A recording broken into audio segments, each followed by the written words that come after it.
What is going on, Misfit Nation? Welcome to another episode of the Misfit Wrestling Podcast. I am your host, Matt the Misfit, and this is your Monday Night Raw review for May the 29th, 2023. And Raw that I thought was actually very, very good. I enjoyed this Raw a lot more than I have the past few weeks. We had qualifying matches for I think it was qualifying matches for the men's Money in the Bank match. We've seen an excellent main event between AJ Styles, who's on Raw, and we'll get to that, or who's on SmackDown, but we'll get to that in a little bit. The world champion Seth Rollins, which feels good to see a world champion on Raw. And the Judgment Day, we've seen teases of the next challengers for Sami Zayn and Kevin Owens being Imperium for Money in the Bank, possibly.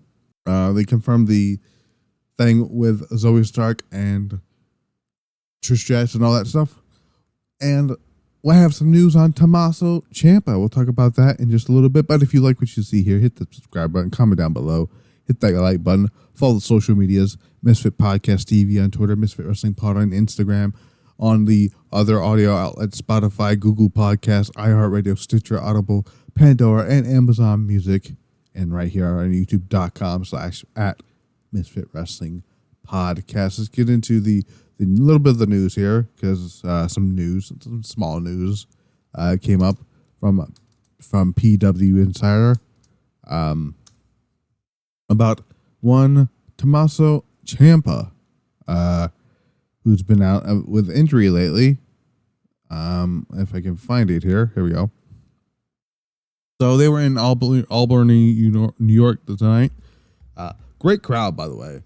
You guys were a lot better of a crowd than Las Vegas was last night for Double or Nothing. Here's what PW Insider had reported here.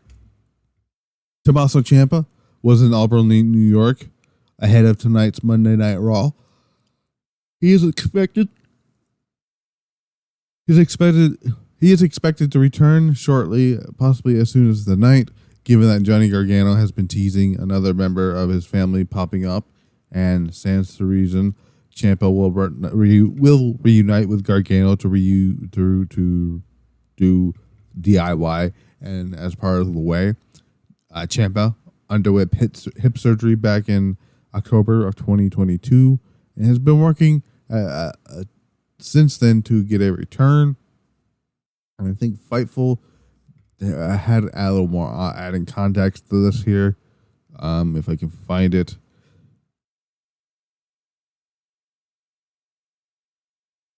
Here we go. So they basically confirmed PW Insider's report about Ciampa being backstage at Raw. He is recovering from hip surgery, an injury that had been bothering him since his NXT days, so he just took care of that. We also have some news on the Vince McMahon, because we got to talk about him. Vince McMahon had been making changes lately to WWE shows remotely from his office. Here's what Fightful Select had to say here. Many in WWE tell us that they're in a wait-and-see process mode after Vince McMahon made his presence known during WrestleMania weekend and has been making regular changes to WWE shows remotely, but hasn't popped up backstage.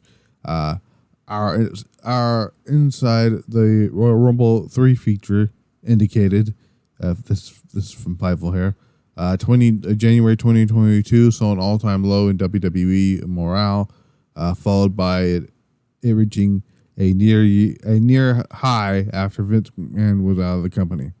However, when Vince forced his way back into WWE and appeared at all WrestleMania weekend events, making changes, there were several on the roster upset at what they saw, including us and the people watching the show. The roster was assured repeatedly that Triple H is still in his role as head of creative, but has been subject to late changes whenever Vince McMahon sees fit to remotely change it whenever the fuck he wants. It's been reiterated to us, to Fightful, that McMahon is in a, let me replace that here, is there in person, which he hasn't been since WrestleMania weekend. That changes were a lot heavier and less reason to them, whatever that means. However, those we spoke to on the roster said that instead they hear that Vince McMahon calls and changes remotely and does it with heavy alterations. Still, there have been talent that have been told that they've had more flexibility with in their promos as of late when Vince was president. Morale was particularly high after the European tour, which many told Fightful that it was the most fun they've had the most fun they've had on any of the tours. Those Fightful heard from say that things improved significantly since Vince was around, but they're still on guard at the possibility that he could charge back in and be backstage. However, several believe that McMahon realized the chaos that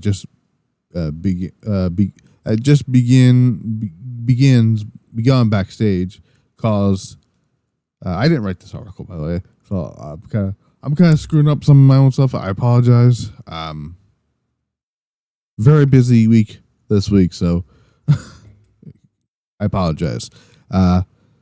Opted to be remotely doing some stuff from backstage here. So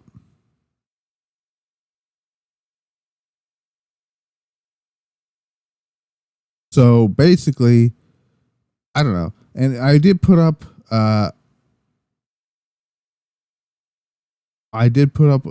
you see the thumbnail and the picture that you've seen in the video.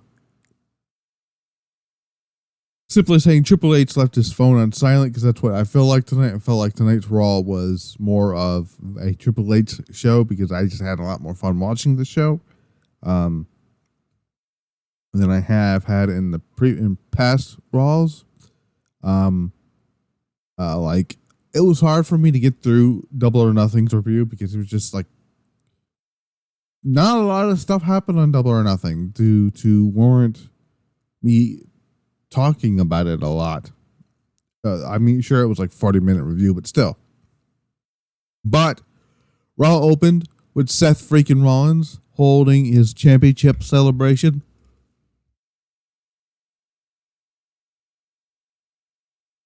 He comes out here, the crowds are going crazy. Chance of you deserve it and everything else. He says, it's been a long road to get to the World Heavyweight Championship with lots of highs and lows, but things feel right. He says he doesn't want to talk about the past, but rather the future. He says he wants to be a champion that'll be on television and who's ready for a fight. He says he wants to fight, and no matter who steps to him, they'll come out to the other side as the title holder. AJ Styles music hits, and people are like, what? Man's on SmackDown. He's not even supposed to be on the show. Forgive me if I've yawned a lot through this show here. I apologize. AJ Styles again comes out. He stares down Rollins, grabs a mic, and says that he's supposed to be on SmackDown, but couldn't resist coming to Raw to congratulate Rollins. Again, he could have done that on Saturday. He says he gave Rollins everything he had, but somehow Rollins knew what he was going to do. He tells Rollins that the fans think he deserves to be champion, but he doesn't think he does. Because he earned the right to become World Heavyweight Champion. Rollins says he's not good at these type of things here, being talked about in a good light, I guess. I don't know, whatever that means. But taking the beating he gave him at Night of Champions, he deserves a handshake. Rollins offers his hand to Styles, and they both shake hands. Judgment Day comes out here. Finn Balor, Damian Priest, and Dominic Mysterio, and the SmackDown Women's Champion, Rhea Ripley. Balor says, whatever just happened between Rollins and Styles makes him nauseous. And Priest agrees. Ripley says that Judgment Day runs Raw, because in a way they kind of do. As they all get in the ring, Priest says that she's right, except now they'll run it all after the bloodline imploded because they did somewhat on Saturday night. Balor brags about defeating Kevin Owens and Sami Zayn, and Rhea Ripley tells Rollins not to get too comfortable because one of them will inevitably beat Rollins to become the new World Heavyweight Champion. Rollins and Styles laugh it off. Dominic gets defensive. Balor says Judgment Day saw Rollins and Styles beat one another half to death, and Dominic says they'll finish the job tonight. Styles says that sounds like a good idea. Sounds like a challenge, and Ripley says that that's what they did, was they challenged them to a match. Rollins accepts and says that any two of them can take on himself and Rollins, which is kind of funny because he basically alluded that, hey, even Rhea Ripley can get involved here. So yeah, opening segment was fine. It does look like they're setting up Finn Balor as the next challenger for Seth Rollins. We'll talk about that at the end of the show when we get to the main event here. Ricochet defeated The Miz in a Money in the Bank qualifying match. This was just to showcase Ricochet. Ricochet hits the shooting star press for the win. The Miz it was a fine match with The Miz. Nothing big here. Miz has had some good matches lately, but he hasn't he's still not the greatest worker in the world. So there's that. Next up, we got Trish Stratus heading down to the ring here to talk about her match with Becky Lynch at Night of Champions on Saturday. She says that she doesn't care if the fans thank her because she doesn't care what they think. Okay. And then brags about defeating Becky Lynch at Night of Champions, says that this is what you do when you're the GOAT and number one. Then says that Becky can crawl back into her hole and sort out her problems while other real superstars get their shots. She says the superstar she's about to introduce helped her, not because she asked, because she wanted to. And out comes Zoey Stark. Zoey Stark's music kid. She makes her way down to the ring wearing a Thank You Trish shirt, which is fucking stupid. Trish and Zoey embrace one another with a hug or some sort before saying she came to WWE to make a statement. She says, who better to learn from than Trish Stratus? And while you've taken the long road, she was smart, and she says, as Zoey says, that Trish is giving, humble and kind, and then thanks Trish. Zoey notices a mark on Trish's face, and Trish says that Becky Lynch caused it. Trish tells Lynch to not show her face unless she wants a beating from Zoey Stark's. Becky Lynch's music hits. She appears. She tells Zoey Stark she'll ruin her life and adds that since herself and Trish are both in their gear tonight, why not finish things right now? Stark the charges at Becky, but Becky immediately levels her and gets out of the ring with Becky, with Trish, while Becky lands on a flying shoulder tackle, then rains down right hands.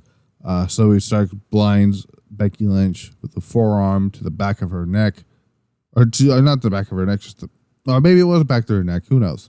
It could work either way here. Then hits the running knee.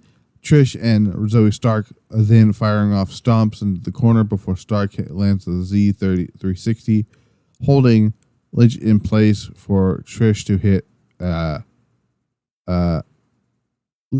Becky with the Hall of Fame ring. This segment did what it was. It's to further the storyline and the feud with Becky and Trish. It's probably going to be Becky and Trish at not WrestleMania, at SummerSlam. and to hold them over. They're probably going to be a part of Money in the Bank because they are in Money in the Bank qualifying matches next week, and I will get to then I'll talk about those Money in the Bank qualifying matches at the end of the show.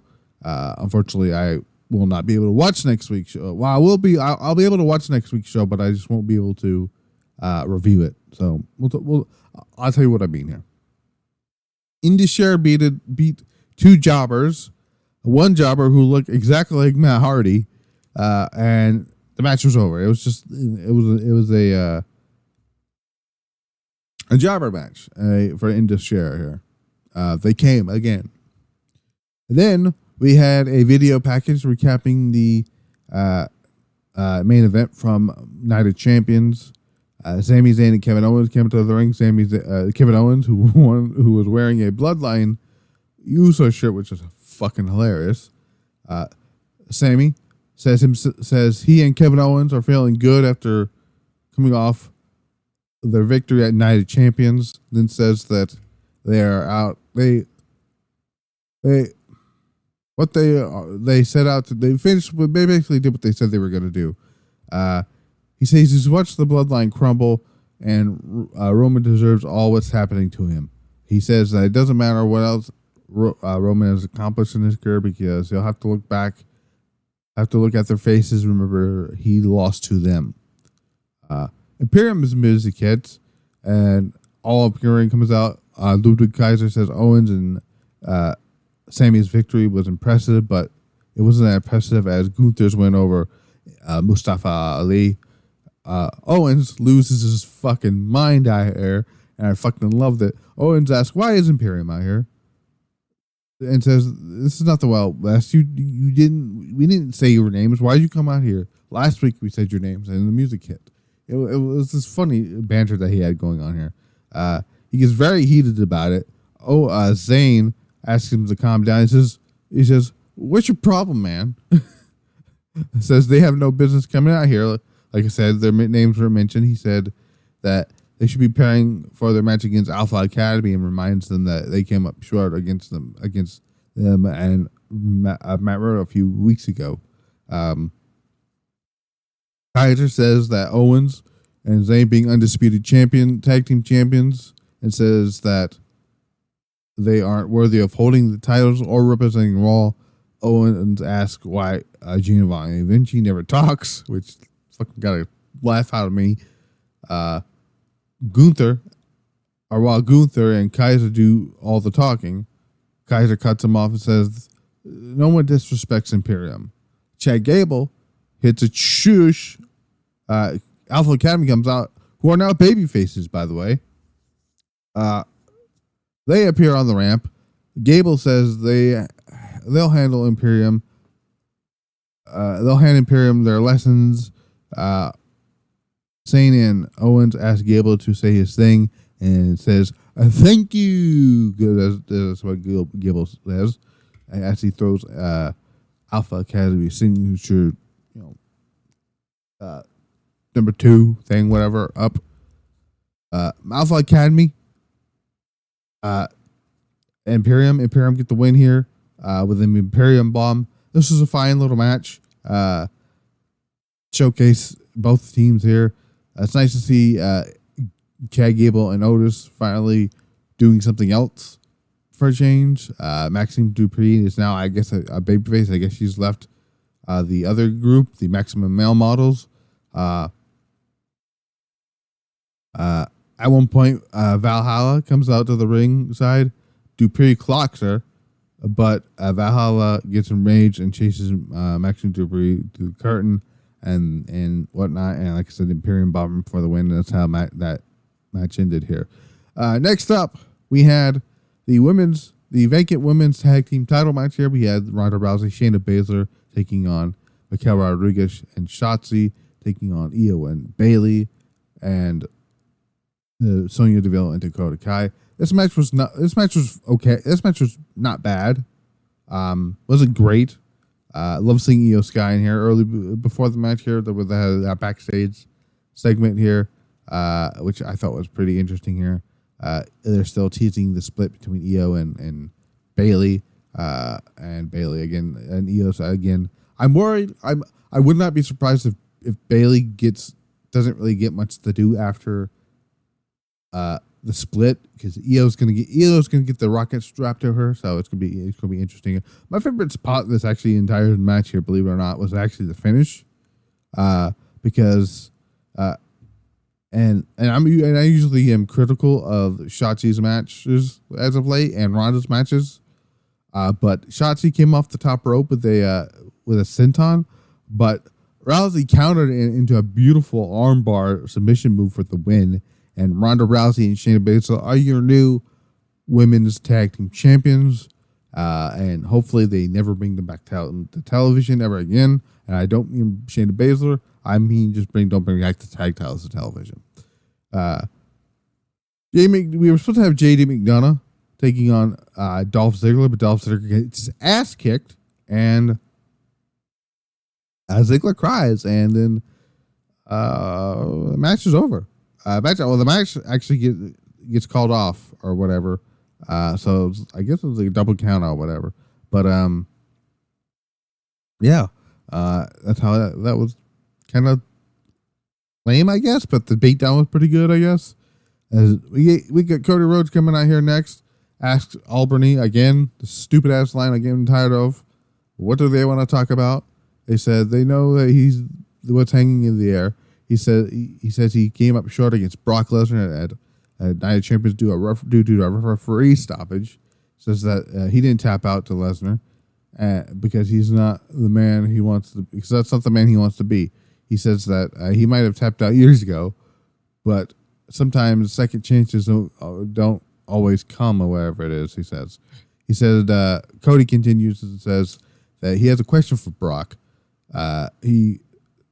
Cody then looks into the camera and says, since Lesnar is nowhere to be found because he's taking his annual vacation, he asks Lesnar if he's satisfied and throws an open challenge. Since they each have a victory, says that he hopes Lesnar is watching because if he's in a ring, he's here to fight him. He says he wants tonight be the final time he rattles off Lesnar's accomplishments and does just that. Cody says Lesnar is a beast enough to break his arm, but not a man enough to make him tap. And he says Lesnar is not afraid of him. And he says Lesnar is afraid of Cody.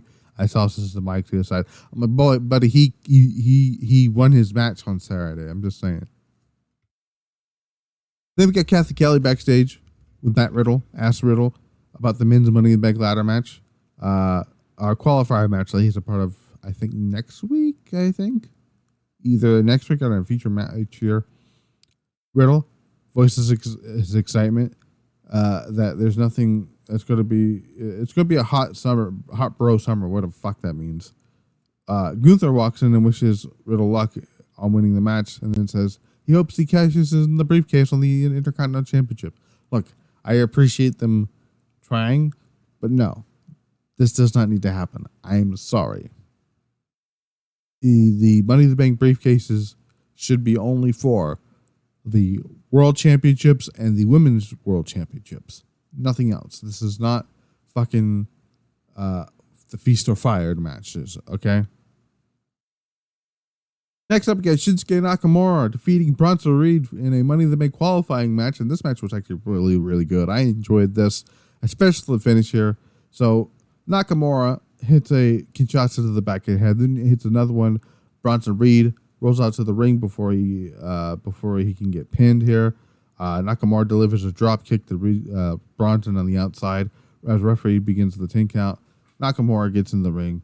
Reed was able to make it back in before the 10, and just boom, gets a Kinshasa straight to the face for the 1, 2, 3. And Nakamura is going to Money in the Bank in the Money in the Bank ladder match. I thought this match was a lot of fun.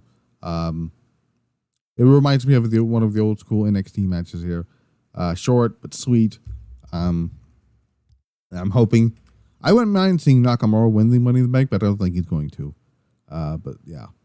Then we got the WWE honoring Memorial Day video packages that they do every year for this stuff. Then we go to our main event, Judgment Day, taking on Seth Rollins and Seth Rollins and AJ Styles. It was teased to be Dominic and Damian, but it was Balor and Damian Priest. This match was fine. This match was actually my favorite match of the night. At one point, Styles delivers a right hand to Balor, then he gets up on his shoulders. Balor escapes, and Styles hits him with a backbreaker. Priest tags in. Things spill out to the outside. Dominic and Styles get into it with a splat or something, allowing Priest to blindside him and deliver a shoulder tackle to him that sends him crashing over the announce desk. Back from break, Damian Priest dumps Styles out to the ring.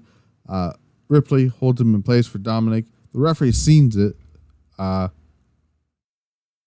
after Rollins points it out, and the ref ejects Dominic and Rhea from the match. After catching them in the act, like I said, Styles gets back in the ring, hits the land a Pele kick, then tags in Rollins. Rollins tags in, and Rollins plants him, then sends him into the middle turnbuckle face first, then delivers a knee to the top of the top rope before shoving him to a corner. Priest tags in, sets up for the South of Heaven, but Rollins escapes. Balor makes a blind tag as Rollins Balor makes the blind tag as Rollins and Priest teeter on the top rope. Rollins lands a superplex, rolls through, but Priest hits a Falcon Arrow on Rollins. Balor sets up for the coup de grace, but Rollins moves out of the way and hits a super kick. Styles and Priest tag in. Styles hits in the Giri. Priest responds with the Razor's Edge, which looked fan.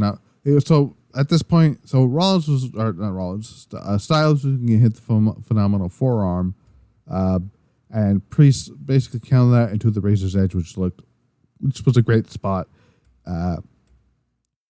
Rollins breaks the fall with a curb stomp, or breaks up the fall because Priest was going to go for the pin here. Hits a curb stomp on Priest. Styles tags him in. Rollins delivers a second one to Priest, and AJ Styles and the World Heavyweight Champion Seth Rollins picks up the win here in a very good main event here, and to close what it was I thought was a very good episode of Monday Night Raw. Another spot in this match I really enjoyed was early on. Rollins lands to the outside of one of the matches here and accidentally puts his arm around. Actually, it wasn't accidentally. It was actually on purpose on Rhea Ripley. Rhea thought it was Dominic. They both turned. Rhea screamed and asked, "What's he doing?" And I thought it was pretty good. That reminds me of when Michaels did it to Melina during I want to say it was DX versus an MMA match, but I'm not sure if it was DX. But it was one of the two. But it was pretty funny. So yeah, that was Monday Night Raw. I thought it was an overall decent, fun little show. The crowd was hot all night. Nothing too big happened on this show. We had great quality. We had two really good matches with Bronson Reed and Nakamura, and then you had the main event here. An okay, decent women's fatal four-way match with a really good finish that I thought. I know a lot of people didn't like seeing Ronda and Shayna win. I understand, but again, I thought the armbar was pretty cool. The reversal into the armbar was pretty cool. I'm so happy to see a world champion on Monday Night Raw again. The tease between the split between IYO and Dakota, IYO and Bayley continue. So overall, I thought I give this show a solid 7 out of 10 because the wrestling I thought was good. The main event and the match between Nakamura and not Priest, fucking Bronson Reed was pretty good. I thought the interaction between Imperium and Kevin Owens and Sami Zayn was hilarious. It looks like they're going to be setting that up for Money in the Bank. So So here's what I have like prediction wise here. So the official matches as it stand here. Let me go over next week's card here because, and I might as well do this here for next week here. We got the 2 Money in the Bank qualifying matches for the women. They're going to be starting that off for Raw. Becky Lynch will be taking on Sonya Deville, and Zoey Stark will be taking on Natalya. Also on SmackDown, I believe we're going to have LA Knight and Montez Ford. On Raw, on SmackDown, that's going to happen on there. For the women's side, they're going to have Lacey Evans versus Selena Vega. One and I believe that's the other one here for SmackDown, and we're also going to have the 1,000 day celebration of Roman Reigns on Friday Night SmackDown. I will not be here to review SmackDown or Raw, but I'll be able to watch Raw because I mentioned on the Double or Nothing review and the Stardom review, I will not be here this weekend. I will be out of town, but I will be here Wednesday night for Dynamite, and I will be back here next Wednesday for AEW Dynamite. So you're going to have 2 back-to-back episodes of Dynamite coming up. So stay tuned to that. Here's what I think is going to happen here for Money in the Bank. Right now, we got the 2 Money in the Bank ladder matches confirmed here. Rumored potential matches here. Roman Reigns and Solo Sikoa versus the Usos, or Roman Reigns versus Jimmy Uso. That's one of the 2 ideas being floated around. Sami Zayn and Kevin Owens versus the Imperium. Asuka and defending the Raw Women's Championship in a rematch against Bianca Belair. And whatever they're going to do with Rhea Ripley. If I'm being honest, I would put Rhea Ripley with somebody from the UK. And if I'm being honest, maybe the one match that probably makes sense here because she's a around the UK area. That is Nikki Cross. But that was my Night Raw review. I've been Matt in the midst of it. This has been the Misfit Wrestling Podcast. All the descriptions of all the links to my social medias are in the description down below. Until then, we'll see you guys hopefully for Dynamite. If not for Dynamite, I will see you guys next week, or next Wednesday rather, for next week's episode of AEW Dynamite. Until then, we're out.